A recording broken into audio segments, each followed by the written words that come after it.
Hi, it's Dayna, and I'm here with your divination for the new moon in Sidereal Scorpio. The 2025 Sidereal Astrology Guide says establishing new emotional territory. Break down. If you can't hold it, let it hold you. Let it carry you. When you've done all that you. This is episode 13 of the Divination for Liberation podcast. Technically, this is like episode 37, 32, something like that. Technically, because before the Div for Lib podcast was public, I had it behind a paywall on my Podia, which if you are not a member of the Podia and you like this podcast, you're tripping. And you should go to the link in the description and become a member and support the Div for Lib podcast so it can keep going. Anyways, that being said, I would like to take this opportunity upfront to let y'all know that this particular episode of the Divination for Liberation podcast is going to it's going to be something. And I normally don't like to preface my podcast with any type of soliloquies or disclaimers because I like to just bring it to you. But I feel like this episode deserves a warning up front. And so before you dig into this episode, you should have some tea. You should be relaxed, laying down, seated. If you're driving, you know, good luck. But I'm just letting you know up front, all right? Those of you who have been members of the Div for Lib community who have been following my work for this past 9 years know that on occasion, I have been known to read a hoe. And by hoe, I mean gender neutral. I mean that no gender is spared a read from the People's Oracle. And that's what this is about to be. I was sitting there doing my makeup before I came and set everything up for the podcast. And I've just been in meditation for the past few days about this episode and really thinking about establishing new emotional territory. So without further ado, let's get into it. Some of the things that have been on my mind leading up to this particular new moon, which if you listen to episode 12 of the Div for Lib podcast, you know that we are in the midst of three lunations that are ruled by a planet in Scorpio. And if you have sidereal Scorpio placements, I've said a lot of things that you already know about yourself, that people don't have mediocre responses to you. People either love you or hate you. You are the nemesis and the enemy of all that is traditional and conservative. You are the challenger of family lore. You are the challenger of narcissistic identities. And this is not to say that Scorpios can't be narcissistic, but you get my point. That when you have sidereal Scorpio placements, people be taking your personal stuff real personal as if they don't have their own personal stuff to be dealing with. But what that has to do with this moment, establishing new emotional territory in this moment, in the midst of like these three lunations that are ruled by Scorpio, coming on the heels of a year-long transit of Jupiter in Taurus, which was from the spring of 2024 to the spring of 2025. Scorpio transits, Scorpio lunations are course correction transits.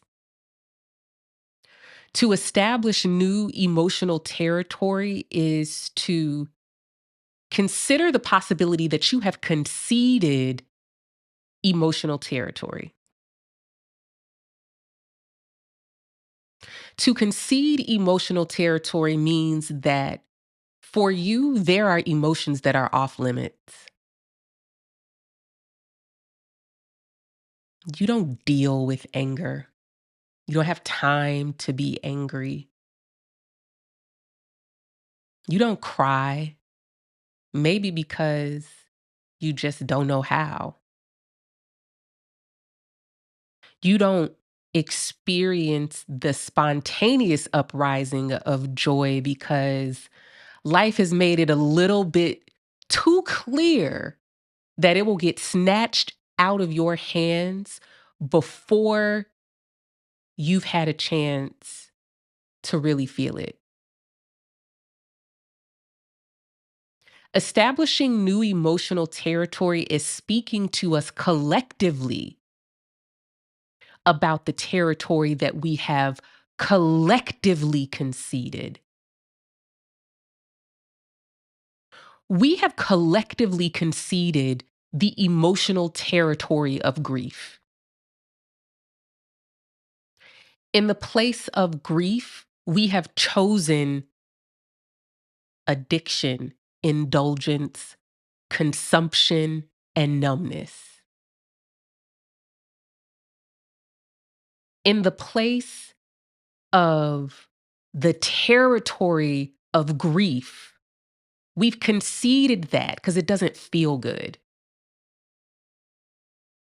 We've given up the territory of grief and we collectively said we're not going there. But see, the thing about conceding emotional territory is that, like, for every emotional action, there's an equal and opposite reaction. Meaning that the more that you avoid grief, the more that you concede the territory of grief, the deeper into addiction you have to go to keep it from catching up with you.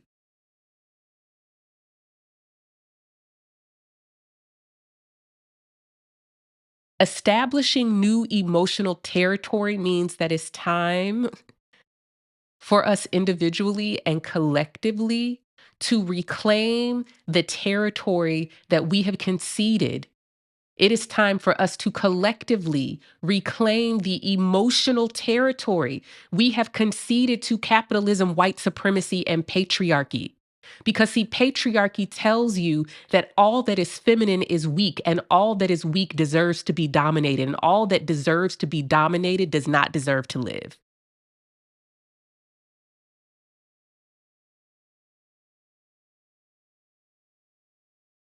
Capitalism tells us that there is no time for grief. Grief is a pathological illness that keeps you from being productive in your labor for the capitalist class. They even have a diagnosis in the current DSM, pathologizing you've been grieving too long. Grieving too long?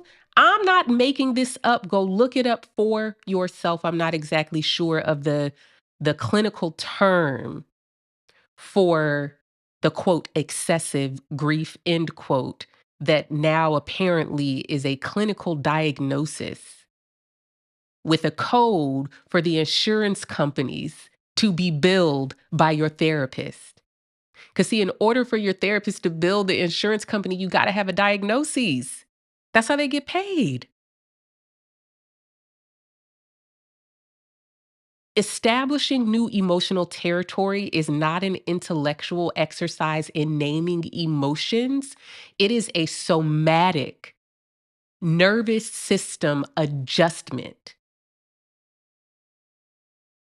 that takes you into emotional spaces that are associated with death.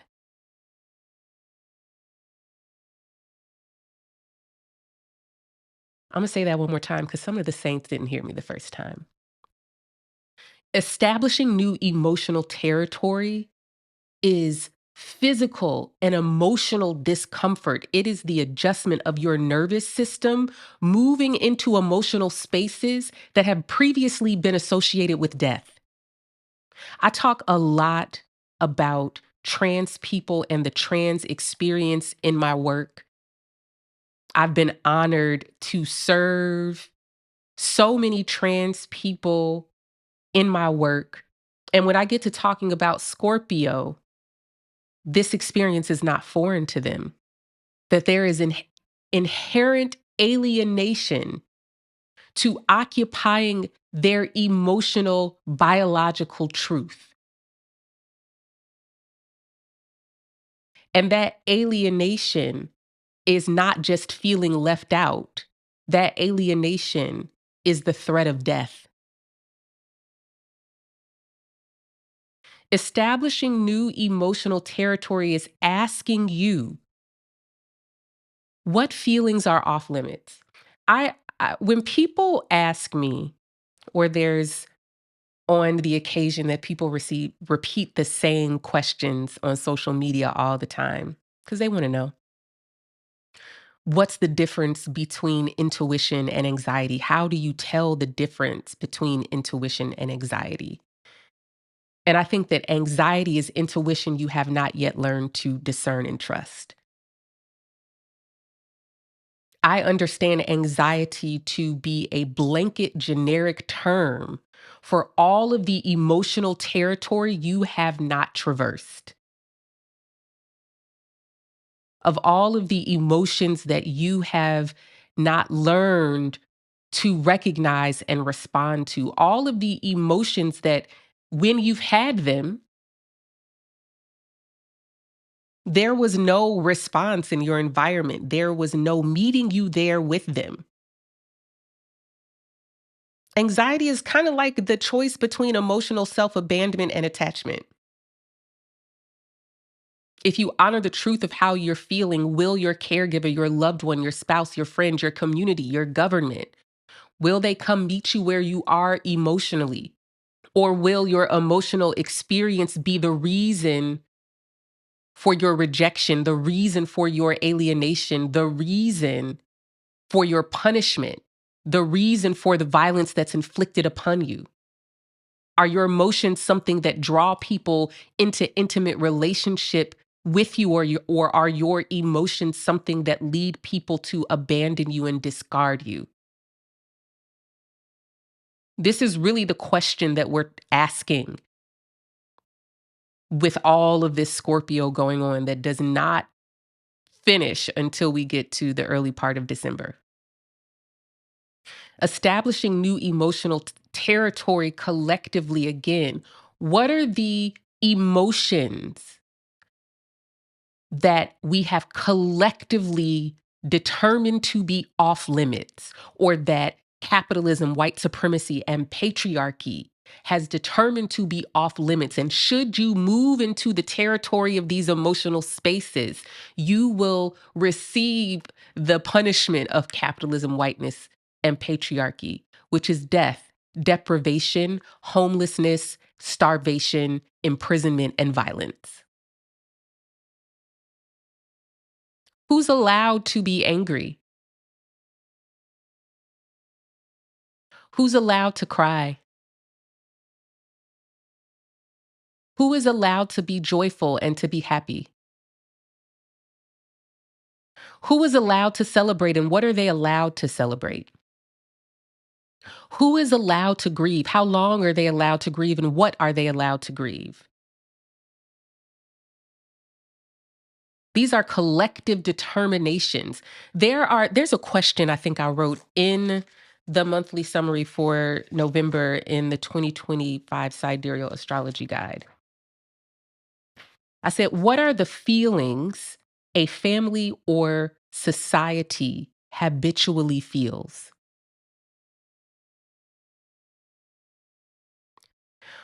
When people say it's not that deep, they're saying that's emotional territory I don't want to traverse. When people say it's not that deep, they're saying it's going to take me to a place emotionally I don't want to go. It's off limits for me. When people are calling you too sensitive, they're saying you're traversing emotional territory that I don't want to go to. I'm going to have to leave you there by yourself. What are the feelings a family or society habitually feels? It is not lost on me That as grief becomes pathologized, according to the DSM, Diagnostic Statistical Manual, I believe that's what it stands for. It's not lost on me that sports gambling has been legalized.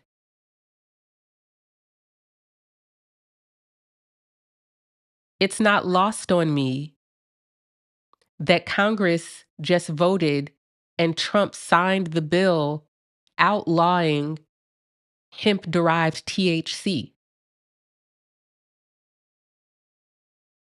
because the alcohol companies are struggling since 2020. Part of the reason why alcohol companies are struggling since 2020 is because COVID is known to cause alcohol intolerance. So when you find yourself unable to tolerate alcohol any longer, there's a strong possibility that one too many COVID infections has impaired your capacity to consume alcohol. But it's not lost on me that capitalism is organizing itself around addictive behaviors like gambling and addictive substances like alcohol. Because numbing is the way that we avoid emotional territory that we're afraid to traverse, that we will be penalized for traversing, that we cannot enter and move through. What emotional territory are you reclaiming at this new moon? As a collective, what emotional territory is available for us to reclaim? I don't know that I have the answer to that, but I do know that we have been given the opportunity to reclaim the territory of hope in the victory of Zohran Mamdani as mayor of New York City. And you see how quickly they try to snatch that from us? They say, hey, don't get any ideas.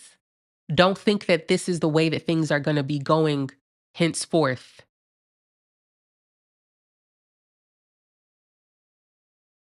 I have a couple more things I want to say. There's this discourse around like letting people have their fun. Don't, you know, mess up my enjoyment of this movie, of this film, of this celebrity, of this pop culture moment. Don't mess it up for me by bringing in, you know, reality, by bringing in truth. And I want to challenge that because it's often presented in a way that creates a binary that says either I have my fun and my joy in consumption and celebrity culture, or I don't have any fun at all. Those are my only two options. But that binary that people project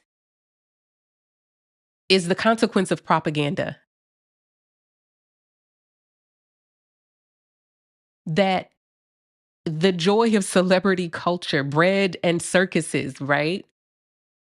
If you don't know what that is, take a quick Google. But the joy of bread and circuses is meant to numb you so that you don't get any bright ideas and decide that you want to be angry because the Democratic Party just made your health insurance $3,000 a month. Part of what I'm talking about here is how there are logical and rational emotional reactions that we should be having to capitalism, that we should be having to climate disaster and climate change. But we're not having those reactions because we're being emotionally manipulated into channeling our emotional energy into other spaces. And this is the second thing I want to talk about. all of this always brings me back to revolution begins in the body, and the body being the primary site of revolution. It's where revolution starts, because it's where oppression and fascism begin. Revolution has to begin in the body, because the body is where fascism and oppression begin. It begins with telling you who to be afraid of. It begins with telling you who your enemy is. It begins with reprogramming your nervous system to serve the survival of capitalism and white supremacy and patriarchy over the survival of your own body. To the point that you will argue somebody down when they say the word communist, even though you don't even know what it means. You couldn't even define communism if somebody asked you to. Yet your nervous system is triggered. And that trigger, that defensiveness and rejection, that defensiveness and rejection you feel when somebody mentions the word socialism or someone mentions the term communist, it is because you are fawning capitalism. You don't want the capitalist to perceive you as a threat. Because if capitalists perceive you as a threat, they will take your housing and your access to food and your livelihood. I really suggest that everybody who's listening to this podcast go learn what communism is. You have been brainwashed and propagandized if you don't know what McCarthyism is, if you don't know about Paul Robeson and the many creatives who were blacklisted, if you don't know that if you were suspected of being gay, you were called a communist and blacklisted. If you were suspected of being trans or queer, you were called a communist. You don't even know who Paul Robeson is. And that's for a reason. Paul Robeson graduated from Rutgers University in the 20s or 30s. He spoke multiple languages, including Russian. He traveled the world singing and performing and acting. The first Black actor to perform in Othello. You don't even know who Paul Robeson is. You don't know his legacy because he spent the last years of his life with his passport revoked, his ability to travel the world and speak and perform taken away from him, and blacklisted and erased because he was a real communist. You don't know that there has been no successful communist country because every time we were on the verge of one, suddenly there was a coup or an assassination. You don't know what communism is because of the Red Scare.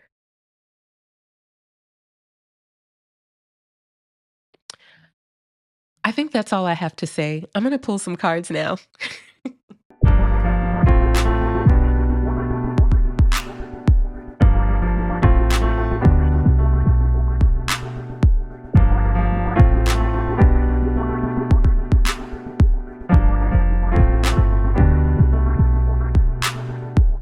Let us see what wisdom and insight the tarot has to offer us at this new moon in Sidereal Scorpio, establishing new emotional territory. We've got the moon on the bottom. The moon is a card that's speaking about the inherent darkness of night.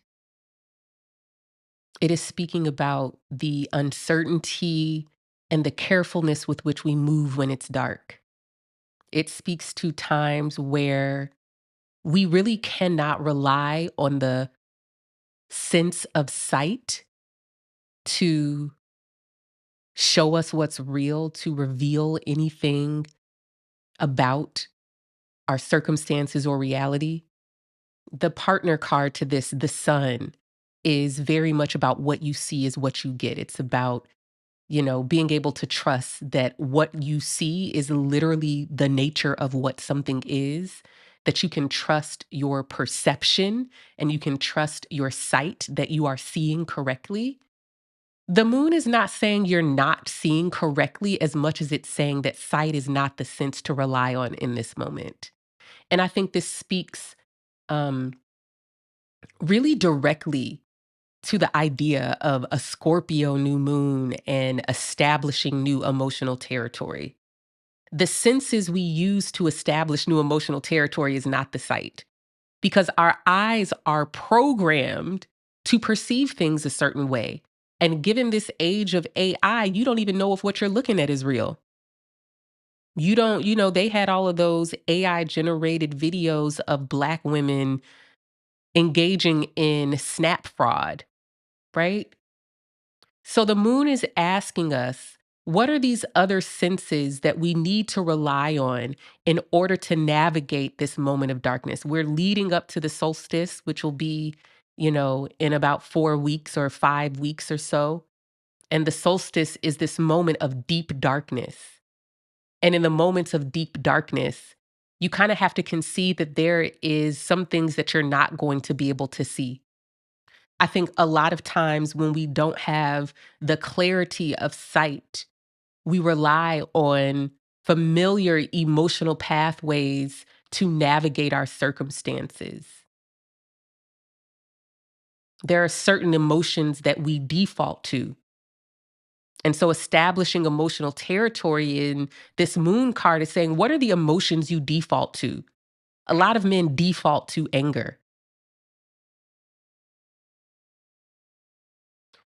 In my coaching work, Psyche Self Soul, if you're not familiar, there's an Instagram and TikTok page, and it's therapeutic coaching services that I offer using a methodology I've created called the 7 Essential Needs. And I talk a lot about what does it mean to be emotionally available. I talk about how emotional availability is not your openness and your emotional openness to another person. Emotional availability has to do with the emotional spectrum you have access to. So to say that you are not emotionally available or that you are emotionally unavailable is to say that you have a narrow range of emotions that you have access to. Emotional availability also speaks to the ease or the facility with which we are able to move in and out of emotional states. So, on one extreme, a really emotionally unavailable person would have a very limited number of emotions they have access to, and it would be very rigid and hard for them to move in and out of those emotional states. Some of this is circumstantial. If you are in a time of deep grief, yeah, no, you don't have that much access to joy and happiness. It's just what it is. If somebody crossed your boundaries or is oppressing you, yeah, there's going to be some feelings that you feel about that. Because the other thing that Scorpio talks us about, Scorpio is the emotional protector. And the emotional protector is really about protecting you from external manipulation that is trying to get you to concede emotional territory. Like when you're trying to be serious and address a serious concern and somebody is cracking jokes or trying to make you laugh, they are trying to make you concede emotional territory. When you're trying to talk about your health insurance becoming too expensive and you're trying to talk about the climate disaster and somebody is like, oh my God, just let me enjoy Nicki Minaj. It's just like, that is emotional manipulation. Or an artist is trying to sell you a new product. Yeah, I'm talking about you, Beyonce. In the middle of SNAP benefits being canceled, in the middle of a serious unemployment epidemic that is disproportionately affecting Black women. That is emotional manipulation. It's saying, there. Don't feel bad that you lost your job. Just buy this mug. Just buy this robe. So Scorpio is protecting us. Scorpio is all about holding on to your emotions and not letting them go because it feels too lonely and you feel left out and it feels bad. Scorpio is just like, yo, sometimes you're going to feel bad. I think with the moon, this comes with a lot of uncertainty because if you just default to your caretaking, if you just default to alcohol consumption, if you just default to a Sheen haul, if you just default to a Sephora haul, if you just veg out on your game all night, you know that emotional territory. You know the feeling that it's going to give you. You know the feeling that you're trying to access when you move in that direction. But the moon is talking about there is an inherent uncertainty to establishing new emotional territory because those spaces are unfamiliar to you. And see, the thing that people don't talk about enough for me is that when you are moving into emotional territory that is unfamiliar to you, these are the types of things that rearrange your whole life. So I don't take it lightly to say establishing new emotional territory because you've built a whole persona around being easygoing and difficult to anger and not holding grudges. And all of a sudden, you find yourself still angry 6 weeks later. And that's unfamiliar to you because now you actually have to respond to that emotion, which means some things are going to get moved around. Some people are not going to like it. Some relationships won't survive. That job might not survive. The persona that you've invested in being perceived as might not survive. And now what are they going to think of you? We've got the temperance card. Wow, this is fascinating to me. And we've got the star. Ooh. So, temperance card for me has two connotations. The one that I want to talk about first is that temperance often comes up for me in readings with clients when someone is dealing with addiction. Temperance card comes up when someone is having trouble managing their consumption of a substance or their indulgence in a particular behavior or their indulgence in an emotion. And temperance is alerting us to this behavior, to this addictive tendency, to this um, addictive issue that we're dealing with. And I know how the sky looks right now. And I would be remiss if I did not acknowledge that this is a moment where the impulse to give up your sobriety is very strong. I feel like I talked about this on the last episode, but it's like, of course, the impulse to pick up that drink or that joint or that credit card is very strong in a time of deep uncertainty, in a time where a bunch of folks just spent over a month without getting paid, bills piling up, 90-day defaults on mortgages, student loans, and car notes are the highest they've been in years. So, yes, absolutely, it would totally make sense if you are struggling with your sobriety and you're feeling tempted.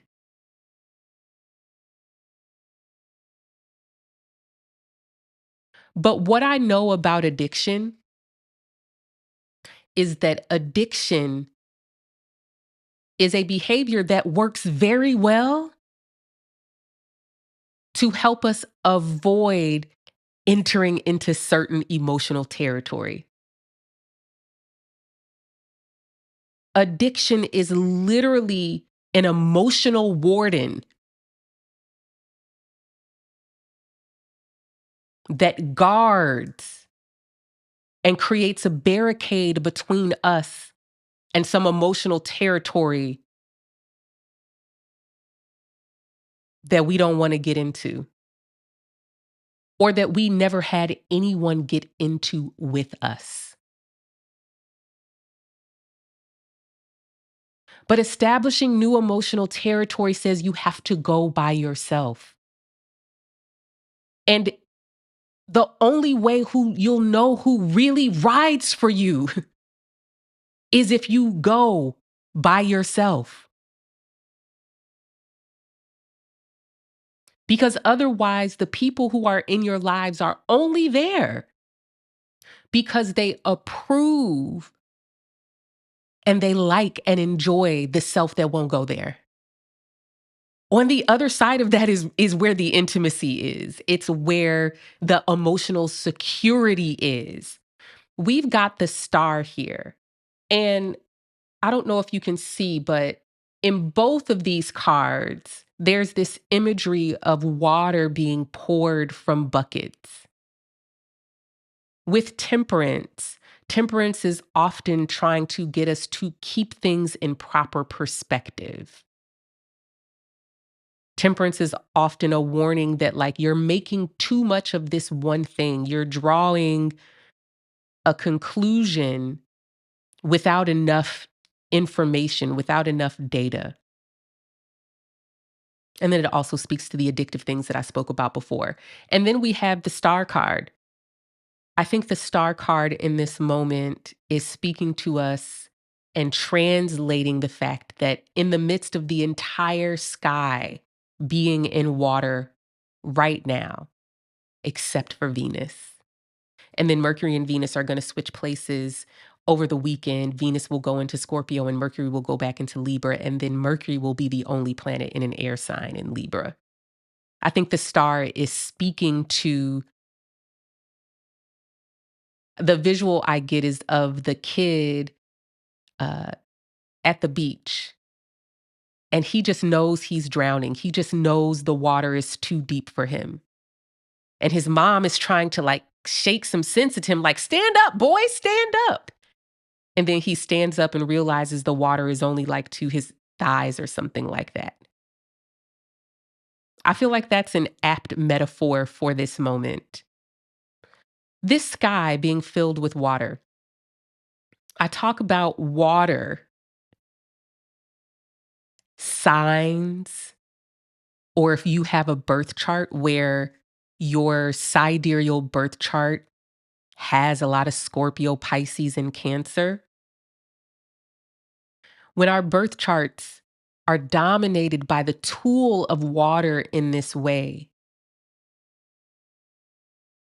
we experienced a lot of emotional reactivity in our homes and upbringings.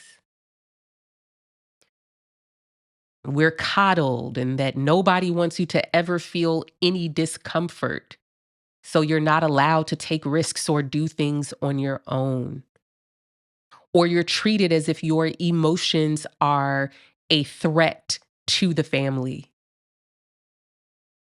You're treated as if you are just so sensitive and now nobody can be happy and nobody can chill because why are you so emotional?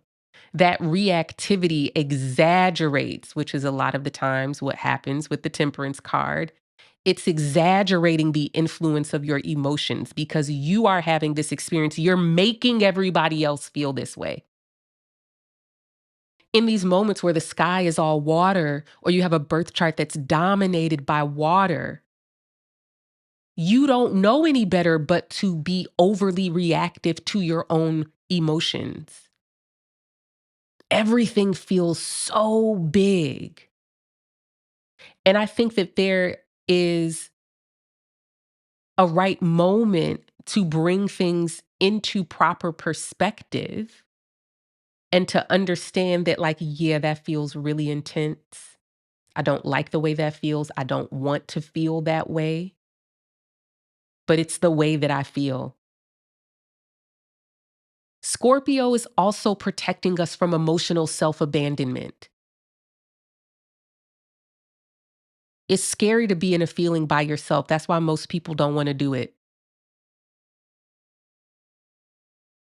But there's a real opportunity for us to get some perspective as we are wading into emotional territory that is unfamiliar to us, that has been off limits to us. Is it grief? Is it rage? Is it terror? I posted on Blue Sky probably this morning or last night. I said, it's too hot for November. Somebody do something. And then I attached a gif of a woman screaming because that's how I really feel. It is too hot outside and it's scary and it's bad and it's going to be worse. And somebody needs to do something. But look at the way nobody is reacting. It is blowing my mind that this is a crisis of apocalyptic proportions. And collectively, we just cannot find our way to the emotional territory that it would make sense to be in with things being this way.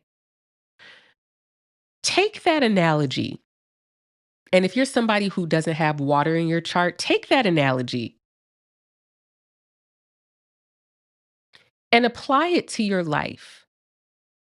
Of those times you look back and you're like, damn, that's what I was going through. That's what I was experiencing. That's not appropriate for a kid to experience. But you look back and none of the adults were reacting or responding. Nobody noticed. You were locked in your room for weeks at a time, not talking to anyone, and nobody noticed. That's going to make it really hard for you to have access to the full range of human emotions. Because at the very moment you needed a witness to your emotional experience, you got ignored. This Scorpio new moon establishing new emotional territory is your call to find your way into that emotional space that baby you didn't have a choice about. Make a fuss.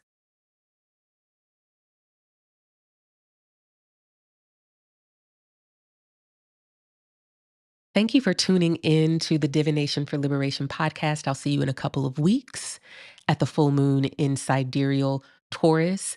I want to take this moment. I normally do my COVID update here. I have very little to say about COVID. We're in a lull. However, there is transmission starting to rise up again, which is what I said. I've been saying for a while now that I didn't know how long that lull was going to last because I saw another surge coming November through January. I think that this surge will peak sometime in January. And that's where we are. But I want to talk about some other predictions that I've been following and making over the past few years, and that is about bird flu. For those of you who have been paying attention, you know that I've talked about these various windows that I would be watching to see what was happening with bird flu because that was going to be um, a sign or a way for me to assess what to expect going forward. And so, again, those of you who are not new to this but true to this know that my checkpoint for bird flu was November 2025. And these are the things that I hate being right about. A man in Washington state has been diagnosed with bird flu, and it is not H5N1, it is actually H5N5, I believe. The strain of bird flu that he has not been seen in humans before. And I really hate that it's happening at this moment because now I have to file that in my file of, oh man, there might be a bird flu epidemic or pandemic coming.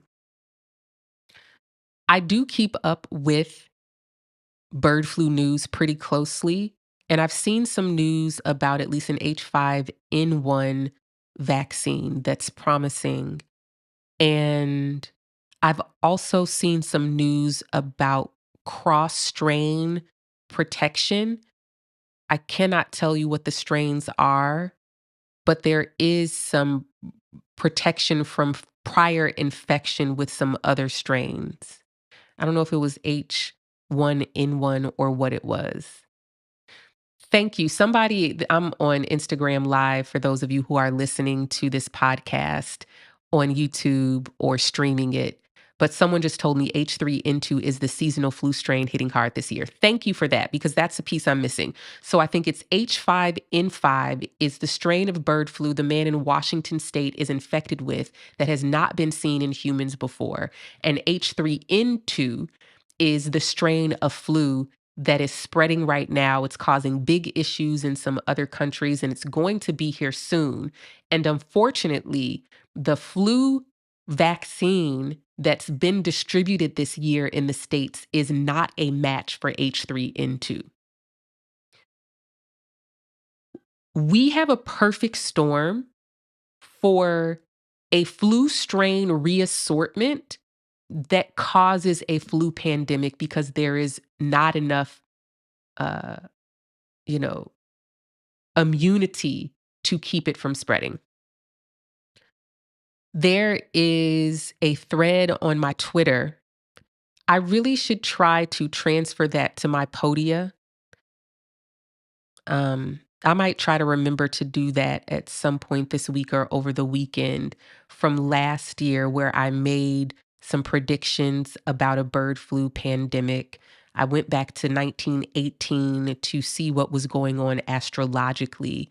And that's what led me to the conclusion that even though bird flu was really making the moves amongst poultry and dairy workers and poultry workers in 2023, 24, that it really was 2026, 2027 for me that I saw the most danger for a bird flu pandemic.